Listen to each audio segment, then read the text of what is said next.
Salut, je suis content de vous revoir dans la deuxième partie. Depuis le dernier vidéoclip, on sait déjà les numéros 1, 2, 3 et le numéro 10. Et au mandarin, c'est facile de composer les nombres. Par exemple, vous savez déjà comment dire le numéro 10, qui est 10, et aussi le numéro 1, qui est i. Donc, on doit seulement mettre les deux nombres ensemble pour dire 11, c'est-à-dire 11, 11. Et comme ça, vous pouvez utiliser la même manière de composer 12 et 13. 12, 12, 13,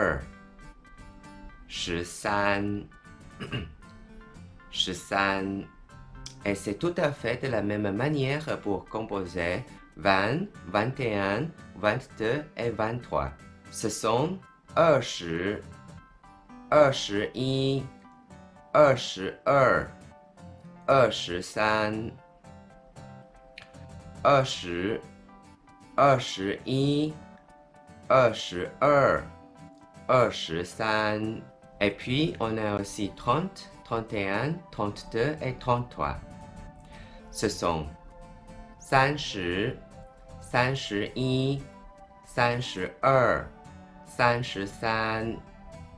30, 31, 32, 33. Et dans la première partie, on sait déjà, en mandarin, il y a une particularité pour le nombre 2. Si vous voulez utiliser le nombre 2 devant un classificateur, vous devez utiliser liang. Et heureusement, c'est la seule particularité pour les nombres en mandarin. Et malheureusement, vous n'avez pas la même chance pour le japonais. Comme on en avait parlé, il y a onyomi et kunyomi en japonais. Onyomi, ça veut dire ce caractère en japonais a maintenu sa prononciation d'origine chinoise. Mais retenez que dans les anciens territoires de la Chine, les gens ne parlaient pas le mandarin.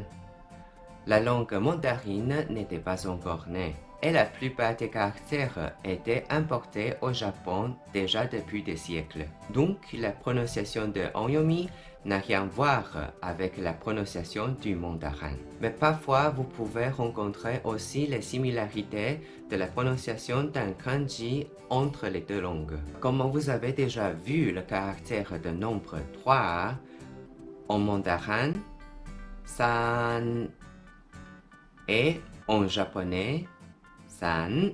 Et puis en japonais, on a aussi kunyomi. Ça veut dire la prononciation ou bien la lecture qui est originairement japonaise pour le mot. Dans le dernier clip, vous savez déjà comment on dit 1, 2, 3 en japonais. Ichi, ni, san. Et ce sont de onyomi. En revanche, ce sont hi, hu, mi. En kunyomi.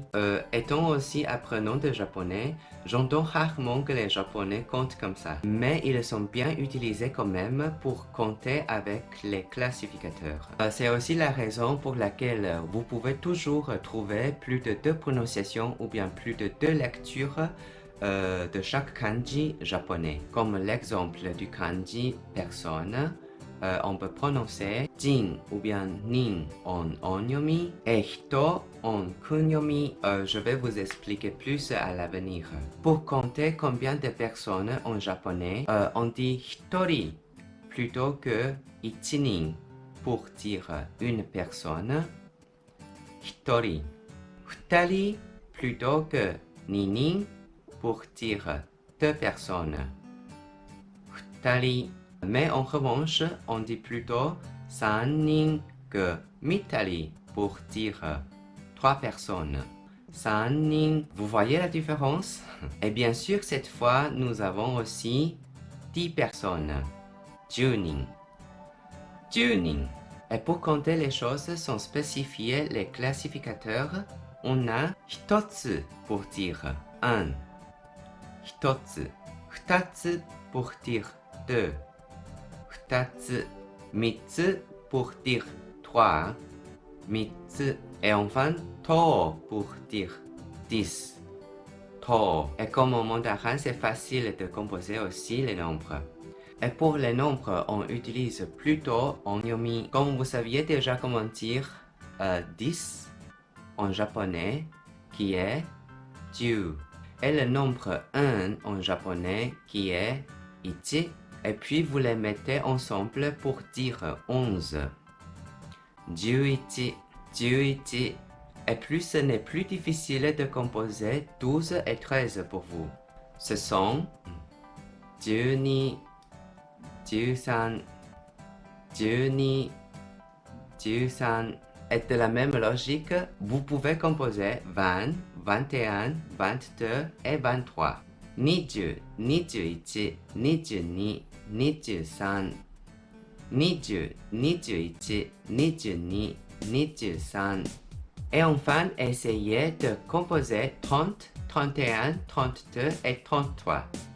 30, 31, 32, 33, 30, 31, 32, 33. En japonais, pour compter, il y a un tableau systématique des classificateurs que l'on utilise pour les choses ou bien les êtres vivants selon leurs différentes formes. On va la parcourir à l'avenir. Et c'est tout pour aujourd'hui. Au revoir.